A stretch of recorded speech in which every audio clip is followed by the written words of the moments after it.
Bueno, 1810 no es solamente como el comienzo del proceso de las autonomías y las independencias en lo que era el nuevo Reino de Granada o la actual Colombia, sino también es el comienzo de una transformación cultural. Las imágenes que se hacían hasta ese momento también comienzan a ser modificadas con el advenimiento de la República. Surgen nuevos temas como los héroes, los temas como las batallas, que proponen temas nuevos que no se daban hasta ese momento. Pero de todos modos tampoco es una ruptura completamente total con lo que ocurría en el siglo XVIII. Lo que más se viene a hacer, y un poco esa iconografía de héroes que se construye en el siglo XIX, depende también de esa iconografía que se venía haciendo en el siglo XVIII con los retratos de virreyes, los retratos de aristócratas, nobles de la colonia. Ese es el punto de partida de esa iconografía que se da durante el siglo XIX. Y es una iconografía que también ya se está distanciando del aspecto religioso, que es la que predomina durante el periodo colonial, durante el siglo XVII específicamente.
Contá cómo era que me veían allá, cómo le pasé así en el colegio, cómo era yo, contá. Pues en realidad los próceres de la independencia fueron retratados de múltiples formas. Pudieron haber sido monos, de ojos azules, verdes, pudieron haber sido como tú, pudieron haber sido como cualquier otra persona. Dependía del pintor con el que la forma que los retratara. Dependía tanto. Tenemos múltiples Bolívar, tenemos múltiples Santander, múltiples... ¡La pólvora! ¡La pólvora! ¡Mentirosa! Es una iconografía que tiende a ser más hierática. Los personajes son destacados de la sociedad, pero al mismo tiempo establecen una distancia con ese grupo social. Lo que uno percibe, por ejemplo, entre 1810 y 1819, que es durante todo ese proceso de la Primera República, que antiguamente, o mal llamada Patria Boba, se da después el proceso de reconquista española, la pacificación, y lo que va a ser como la guerra a muerte con los grupos que se reagrupan en el Casanare, liderados por Bolívar y Santander, que van a terminar como esa guerra. Durante ese periodo también se da una guerra de imágenes, es el cambio de los símbolos imperiales españoles, los retratos de Fernando VII, los retratos de los leones, símbolos del Imperio Español, que comienzan a dar paso a otro tipo de representaciones. Entonces la República lo primero que busca para representar es el pasado prehispánico. Entonces representaciones de indígenas para representar la República. Monedas que se acuñan, por ejemplo, en Cartagena, en el estado de Cartagena, o en la página de la Constitución de Cartagena en 1812, 1813, tienen como símbolo una india de penacho de plumas, de falda de plumas, que tiene en su mano una granada. Ese símbolo va a sustituir el símbolo imperial español. Entonces es un cambio, y ese cambio también uno lo encuentra no solamente en las representaciones de la iconografía, sino también en los nombres. Mira cómo qué bonito aquí. Los franceses pintan una maravilla.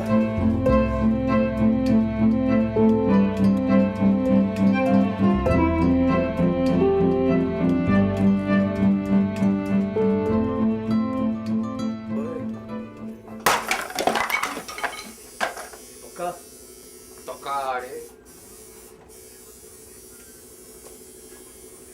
Yo soy el Hijo de Dios. ¿Y qué es lo que uno encuentra con el final de las guerras de independencia? que surge una nueva iconografía de héroes. Y Bolívar va a ser el prototipo de esa iconografía.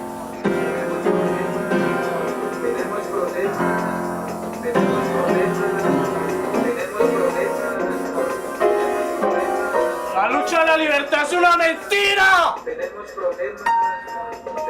No tenemos problemas.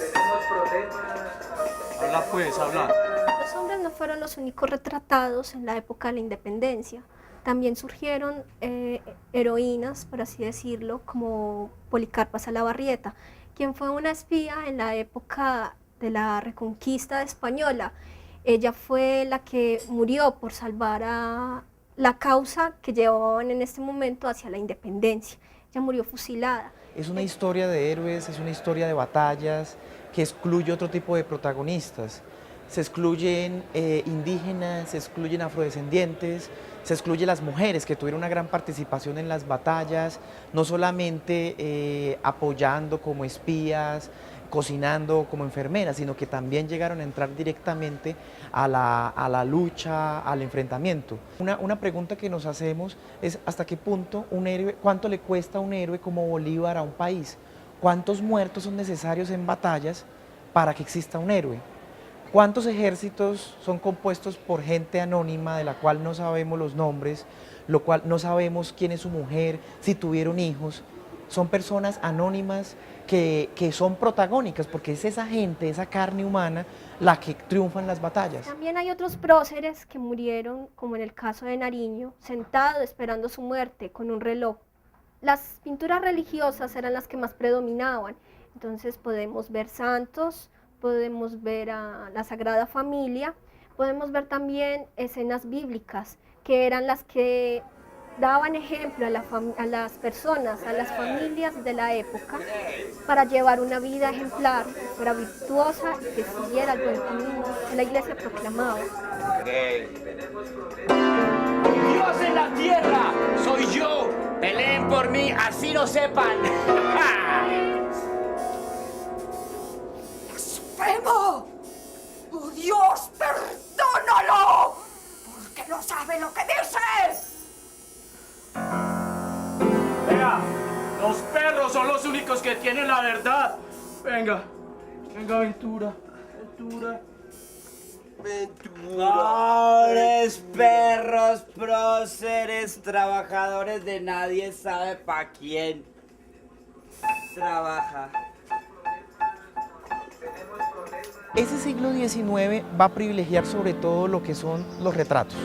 Retratos de héroes, básicamente héroes republicanos, héroes militares como Bolívar, Santander, pero también los héroes mártires. Se va a construir una tradición de mártires y eso en parte es explicado por la intensidad y por todo lo que hubo con la Guerra de Independencia. La guerra a muerte, la Reconquista, acabó por ejemplo con toda esa generación de notables de esa primera república, Camilo Torres, Caldas, todos ellos acabaron muertos durante la pacificación, durante Morillo. Eso va a permitir que se construyan desde los catecismos cultos a mártires, tal cual como se hacía en la iconografía cristiana de los santos, donde el santo derramaba su sangre por Cristo, por toda esa tradición religiosa. Con los héroes va a ocurrir algo similar.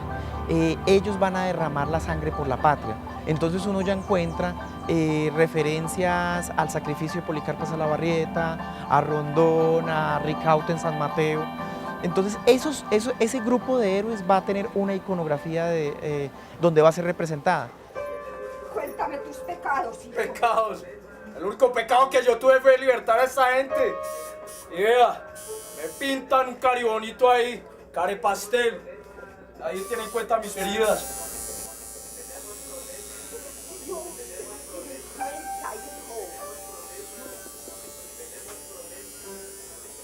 Así quieran tatuarse la memoria. Yo soy el dueño de los canales.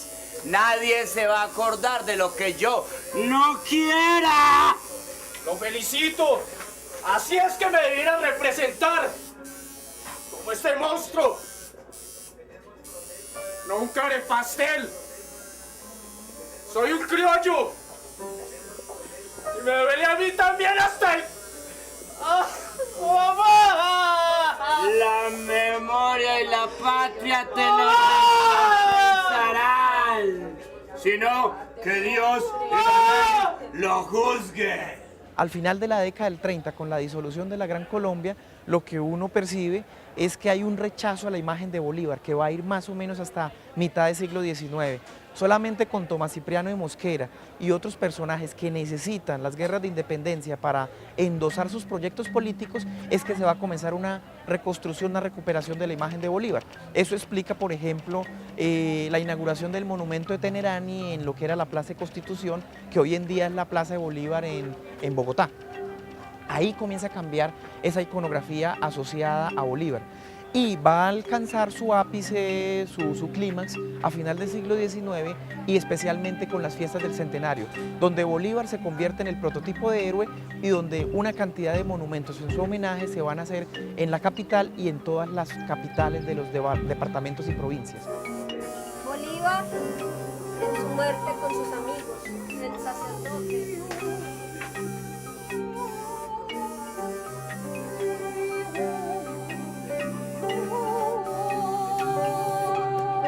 Otro aspecto que uno encuentra también, sobre todo de mediados y segunda mitad del siglo XIX, son representaciones de batallas.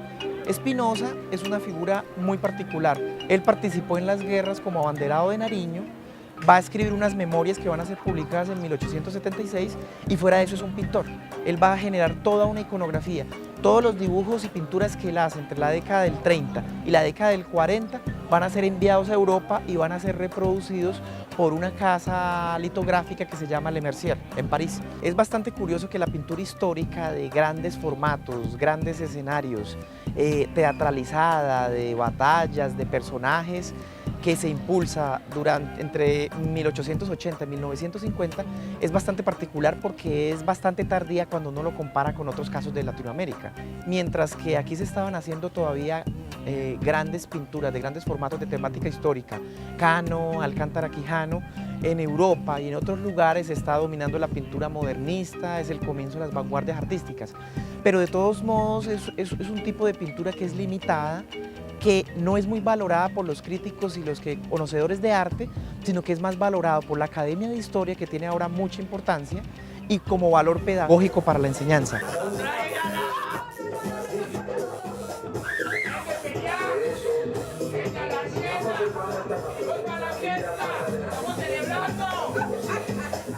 Otro megaproyecto que tiene que ver en términos de estudios